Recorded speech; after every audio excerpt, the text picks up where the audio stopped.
with abundance comes resilience. And with abundance, these animals and the wildlife populations can thrive and can survive these climatic changes.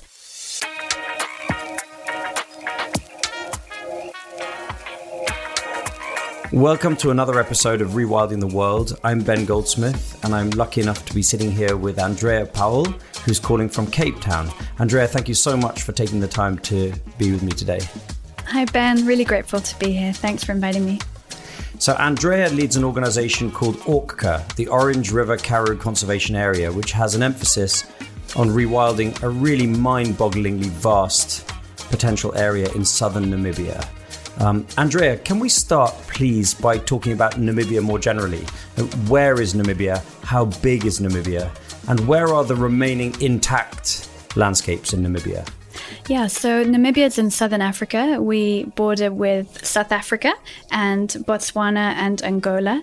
It's largely a desert-based country, and it's very underpopulated. There's only about 2 million people in the entire country, and specifically ORKCA is based in the deep south of Namibia. It's as south as you can get.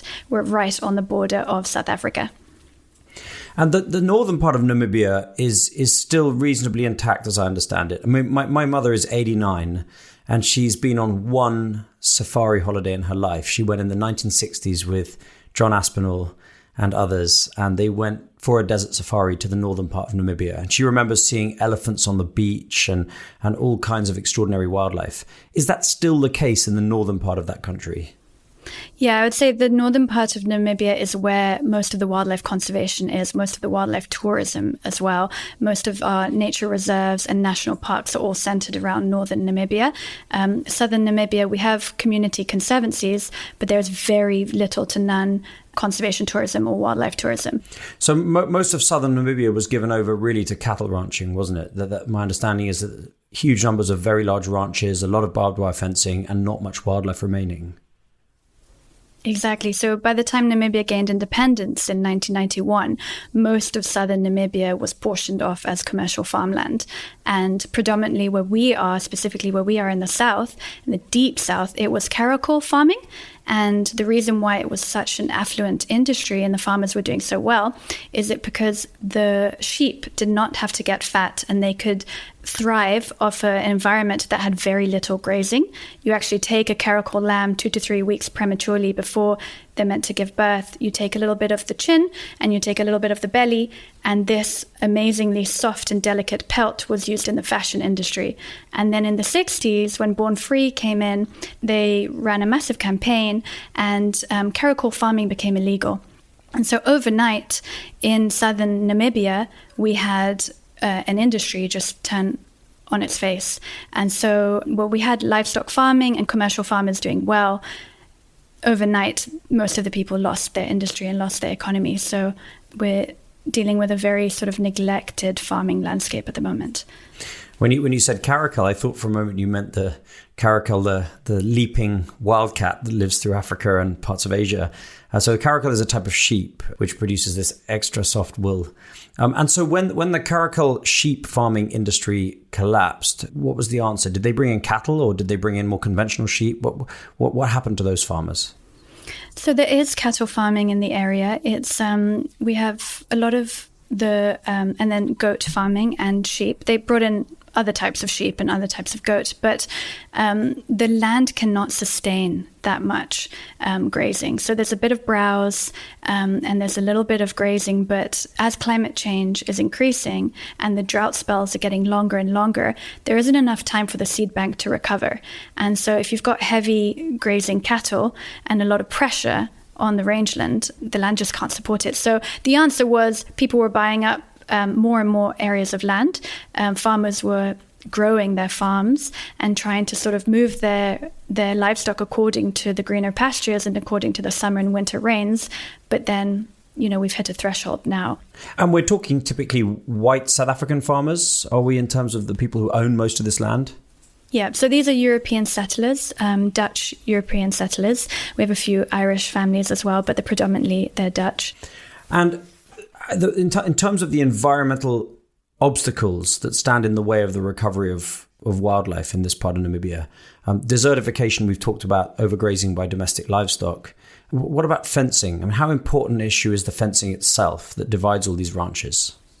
Yeah, so to paint a picture, why we're there and why we're doing conservation there is because no other region in sub-Saharan Africa has had more mass extinction of large mammals than this area. So in this area, we used to have elephants, we used to have hippos on the Orange River, we had lion, we had wild dog, wildebeest, spotted hyena. You had these amazing amount of predators that used to keep the numbers and the abundance of antelope in flow and moving, and they would move with the rains, and they would have huge access to areas of land because in the desert biomes, it's very context specific. It's very, very acute to where it rains. So wildlife need to be able to move. So when the farming came through, they portioned all the properties, and then we saw the end of the huge migrations of antelope. And then also came disease, and also with hunting, just kind of decreased the biodiversity level. Tell me a little bit about the migration that used to exist in that part of Namibia. So it's called the Trek Bokken. And so if you know the Great Serengeti migration today, this migration of springbok would dwarf the zebra and wildebeest migration that we see today. So when we first moved into the area, I met up with the farmers and I got some diary accounts and archives of stories that they wrote. And they said that for about 3 to 4 weeks, they would have to be locked up in their farmhouses, in their farmsteads, and not be able to leave the property because as far as the eye could see, there was springbok. And they would just wait for 3 or 4 weeks. And these were 66 million springbok used to come through the area. Wow, that's just, I think this is the thing that I talk about in a lot of these episodes, is just the lost abundance that we've experienced in recent generations in the world. I mean, people alive today have real difficulty fathoming the scale of these wildlife migrations that used to exist. I mean, I was talking to someone the other day who told me that eyewitnesses from East Anglia said that there were rivers of birds in the sky for days, and the skies would darken with migrating geese and wildfowl and so on up the eastern part of Britain. The number of fish in British waters, I mean, just, you know, the herring fishery, 10 miles by 10 miles, kind of one shoal. You know, someone described it as like one single beast trying to lift itself out of its bed. I mean, the size of this thing. I think that that's what we've lost touch with. And so what is ORKCA? Just one thing that I would like to add on that, Ben, is that, you know, with abundance comes resilience. And the desert biome is so fragile and it's so sensitive that we're going to get cycles of drought, we're going to get disease. But with abundance, these animals and the wildlife populations can thrive and can survive these climatic changes. So I think it's just important to note that. So ORKCA. ORKCA is the Orange River-Karoo Conservation Area. We are a very new organization. It's a nonprofit reserve, and we secure and partner with local landowners to secure a conservation area. And the ultimate vision is to have a 2.5 million acre reserve, a transboundary reserve. Because as you can imagine, the Orange River is a national border between Namibia and South Africa, but you know, borders mean nothing in terms of conservation and wildlife. And so the idea is that ORKCA will partner and secure land on the Namibian side of the Orange River. And we were working with an NGO, an organization in South Africa, and they are mirroring what we're doing on the South African side of the river. So we'll create a transboundary reserve, and we can therefore integrate and reintroduce all the wildlife that used to be on the river and depend on the only annual water source in this biome. You're listening to Rewilding the World with me, Ben Goldsmith, and this podcast is sponsored by my friends at Vivo Barefoot. I didn't necessarily have it in mind to work with a sponsor on these podcasts, unless it was a brand and a company that I really love, and Vivo Barefoot falls into that category. Until I met Galahad Clark, founder of Vivo Barefoot, it had never occurred to me that the rigid shoes we wear on our feet all day, every day might in fact not be very good for us. Well, with Vivo Barefoot, they figured it out. These are shoes which are flexible and mimic the effect of walking around barefoot. I love mine. I wear them the whole time. I'm a real convert, and I think you will be too. So get a pair at a 15% discount with the code VIVOREWILDING15, which is valid until the 30th of April 2024. The website is vivobarefoot.com. Read the About section to understand the story better. It's really, really interesting stuff.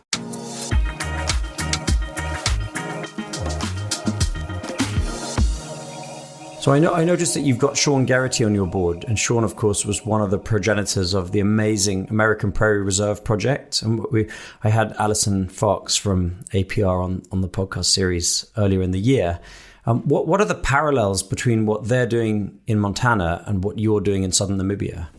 Yeah, it's been such a beautiful journey to have Sean Garrity on the board, and he's been an amazing mentor. And, he's done this for the last 30 years. So he's sort of guiding us on all the lessons learned and how not to make mistakes and how to move along. So Sean and Montana, they deal, there's so many parallels. In Montana, they're dealing with cattle ranchers. We're also working with cattle ranchers. There's very similar parallels with the community. And we're dealing with people, and every case study, every land negotiation is so unique. So they are training us up on how to have negotiations, how to have conversations, how to meet people both ways so that everyone can benefit, how to integrate that landowner into ORKCA. We're not wanting to oust the local community. If we partner with you and you're a neighbor or landowner, what's your role in ORKCA? How can you help? You're the expert of your land. How can you help us with the restoration? How can you help us identify new boreholes that need to be implemented? How can we rip up all the fences? Where are the alien invasive species on your land? So there's a lot of similar parallels. And they also have a lot of knowledge on how to work with government and different stakeholders. What permits do we need and all of that. So yeah, they've been amazing mentors. Is land purchase the primary tool that you've got? Basically just buying out these old ranches, or are you able to pursue leasehold or other kind of partnerships in any meaningful way? So that's another thing that we're working with APR and the Nature Conservancy to create a menu of different ways to partner with ORKCA. Land purchase is great. It is the primary tool, but there's many different tools in the toolbox. Some of the neighbors want to be involved and they actually don't want to sell their land and they want to be involved. So there are conservation easements. We don't actually have conservation easement in Namibia, but we have a very similar tool. And yeah, there's different membership models. Land in Namibia is very sensitive and very political. So we are involving the ministry in every facet. We're involving Namibian government and local and regional stakeholders as well. We can't be seen to come in and just buy up the whole of southern Namibia. So we're working with different Namibian stakeholders as well and creating a mosaic where everyone can be involved. And where you are purchasing land, presumably the prices are just way, way lower than the price of land in Montana, say. I mean, give us a feel for the kind of cost of acquiring some of these ranches. Yeah, I think this is why Sean and Ali are so excited and they're really getting involved and getting behind the project. I mean, it costs us $19 per acre in southern Namibia. And I think it's important to note that a lot of these properties have been on the market for 4, 5, 6 years and nobody's buying. We're not coming in and sort of ousting people. These properties have been sitting on the market. And in order for us to secure our goal of our phase 3 goal, which is 500,000 acres, is only $11 million. So it's a fraction of what they've got to fundraise in Montana and at the American Prairie Reserve, which is why it's very exciting. And do the people selling these ranches, do they often keep the house? They keep a connection in some way to the land? Yeah, I'm very aware that we're working with people and the farmers in the area, they identify as farmers. If they're selling all of their livestock, if they're selling their land, who are they? What's their identity? We're not coming in to sort of change up the local community, and we're very aware of the culture. So we work with farmers differently. For example, the most recent farmer we're purchasing his property, he signs a life estate with us. He'll own his house for the rest of his life, and his children will always be able to come on holiday and visit the property. And we're actually hiring him to do all the restoration of the land, so he's got a job for another year. Well, what about those in the community that don't own land? I mean, for example, the Namibians who've been there for way longer than the European settlers. What's your relationship with people like them, and what's their relationship with the project? Yeah, so ORKCA is a catalyst for change, and we're predominantly here to drive the economy of southern Namibia. We need to be an engine for growth. Conservation, rewilding is one of the tools to get there. But if we're not helping the local community, which in large is the Nama people, And the Nama people have been extremely marginalized by government. There are 6 community conservancies in the south, but very little to no effort or activities has happened in any of them. There is 0 income coming into any of those conservancies. There's no economy and no enterprise. And at the community conservancy, there's 90% unemployment. So there's huge food insecurity, there's unemployment, and a lot of health issues at the moment. So as we grow the ORKCA landscape, we will be contiguous with communal and conservancy land. So we've identified 2 communities that we're working with directly. We've signed an MOU, and we're starting there, identifying the low-hanging fruits, rolling out a few projects, which is very much, training, governance, setting up education, building capacity, and then we'll start rolling out the community conservation model. Fantastic. And Andrea, have you had any constituency of people that have been openly hostile to the project, or has it been reasonably plain sailing from a community relations and political perspective? Yeah, I'll be very honest. A lot of the farmers are wary. At the moment, a lot of our work is education and awareness and conversations. We've hired only Namibians to work for ORKCA. We've actually hired one of the local farmers' sons, and he's our reserve liaison. His job is to go around and have cups of teas to the farmer and answer all the questions. There's a lot of stories going around. There's international funding coming through. Who is this foreign entity? What are they coming here to do? Are they coming here to take up our land? So it's a lot of conversations. And yeah, there are some people that are wary. There's some people that do not want to join ORKCA.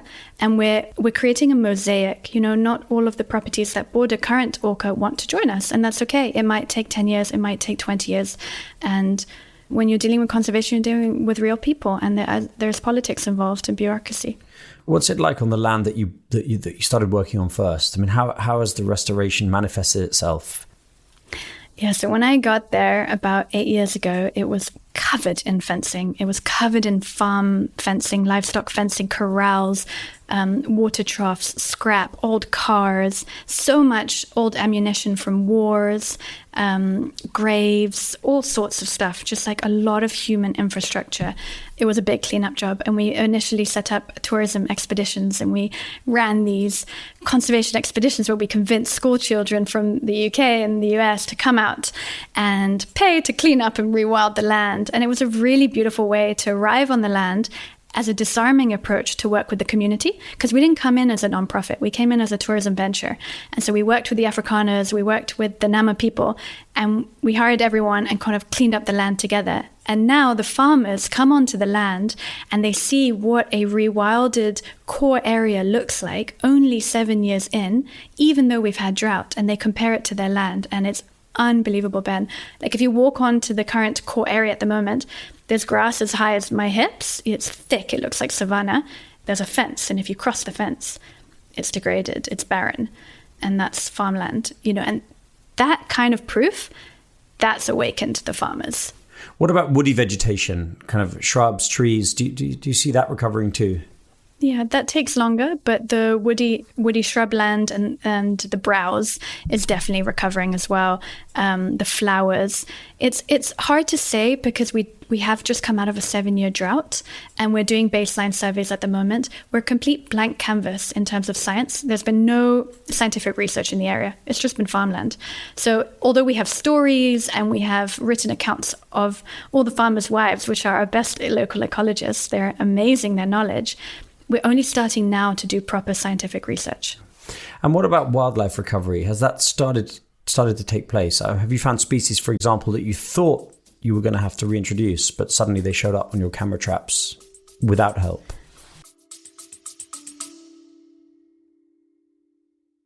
This episode of Rewilding the World is very kindly brought to you by Uni, that's UNI, the world's first nature-friendly line of luxury body care.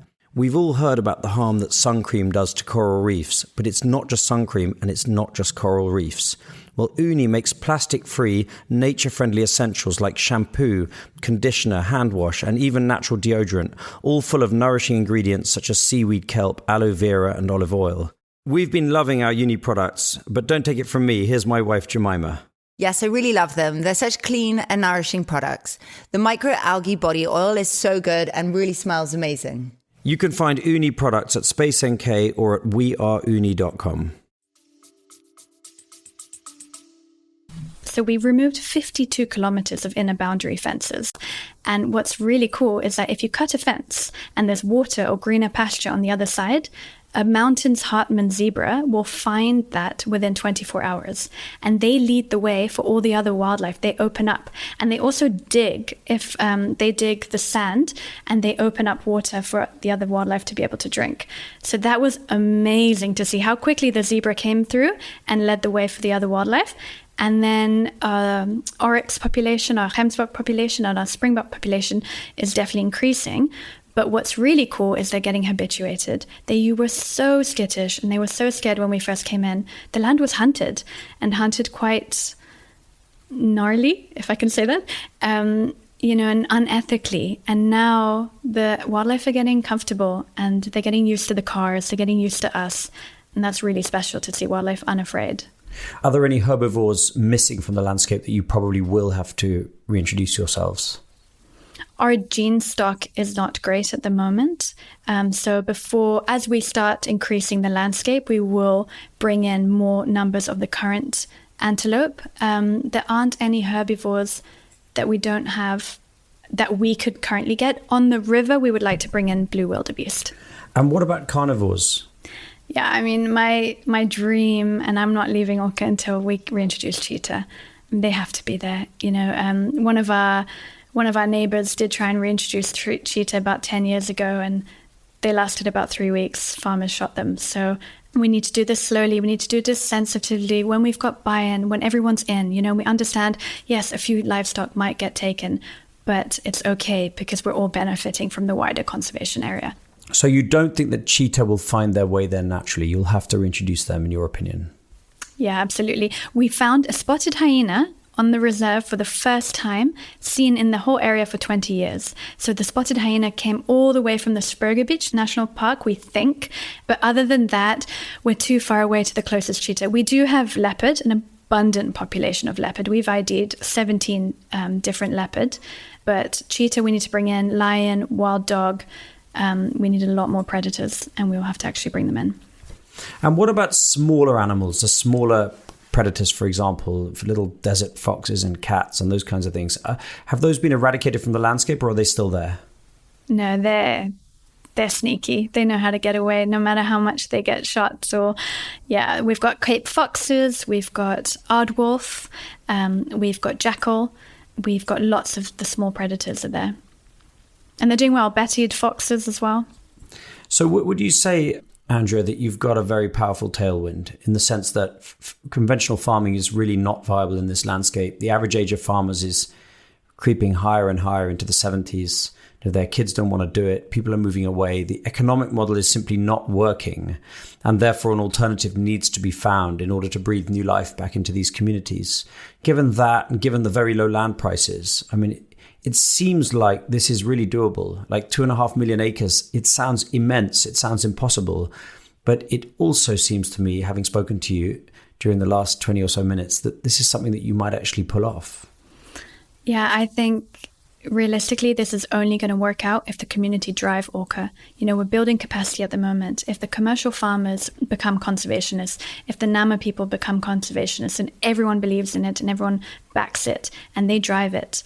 I started this about 2 years ago, but I won't be running this for the rest of my life. This has to be beyond me, and the community need to run this. So I honestly think it's possible. I can bring in money, I can fundraise, and we can achieve huge amount of impact very quickly. But it's about getting that community buy-in. Do you see the leaders coming through among the Nama community, among the farming community, who could potentially take this on and devote their lives to it? Yeah, so the last 6 months have been all about exposure trips. We took a delegation to visit the Northern Rangelands Trust in Kenya, and we took them to visit different conservancies all over Namibia, and it's been an amazing amount of exposure, and it's just blown their mind.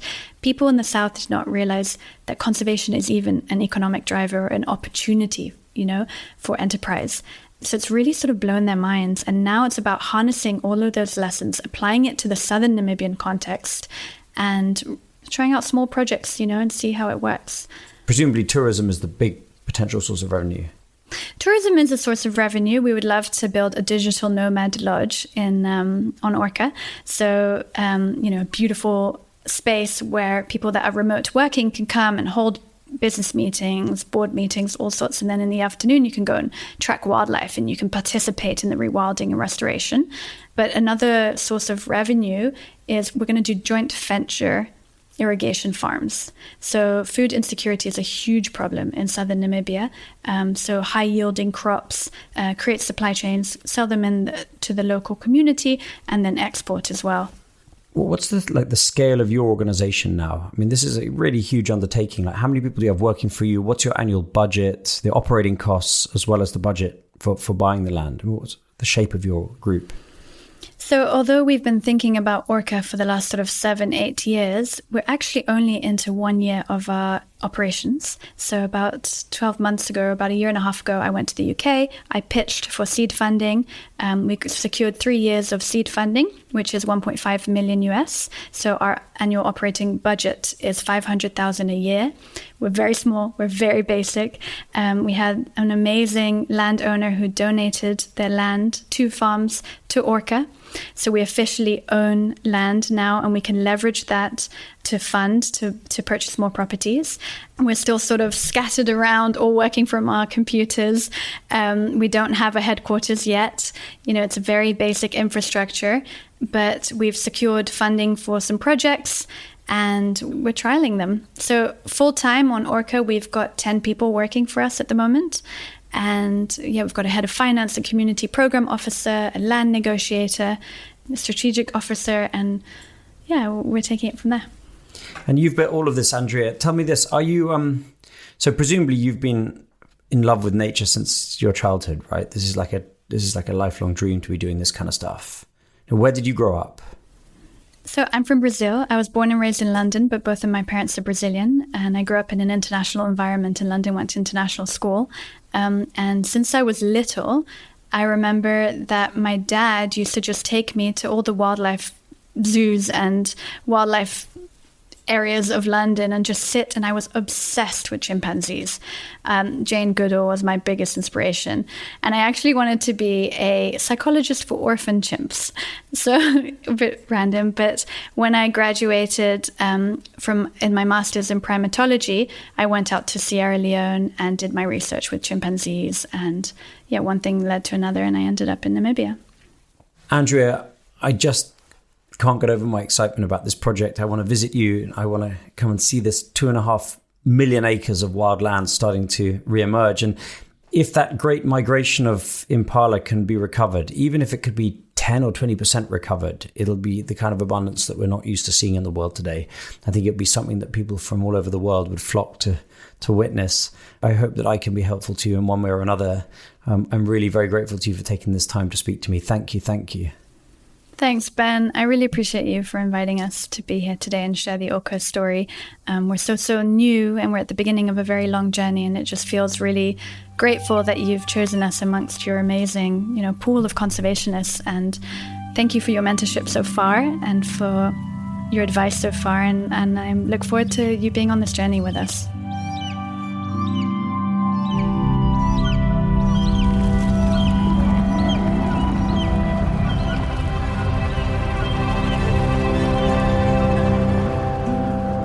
What an absolute privilege to spend that time with Andriea. I had no idea that the south of Namibia was once so rich in wildlife, and I'm really excited to watch the ORKCA project develop and to see those huge herds of springbok return. We're going to be doing these podcasts every 2 weeks now, so I'd be very grateful to you if you'd spread the word, share these amongst your friends. It all makes a big difference. And with special thanks to Vivo Barefoot for sponsoring and making this podcast possible. Don't forget, you can change your life by buying yourself a pair of Vivo Barefoot shoes with a 15% discount using the code VIVOREWILDING15, and there's a load more information in the show notes. Next time, I'm going to be talking to David Balharry, who runs the John Muir Trust in the Highlands of Scotland. David's from an old Highlands family, has been immersed in Highlands ecology and culture all his life, and is now at the helm of possibly the most important rewilding organisation in Scotland.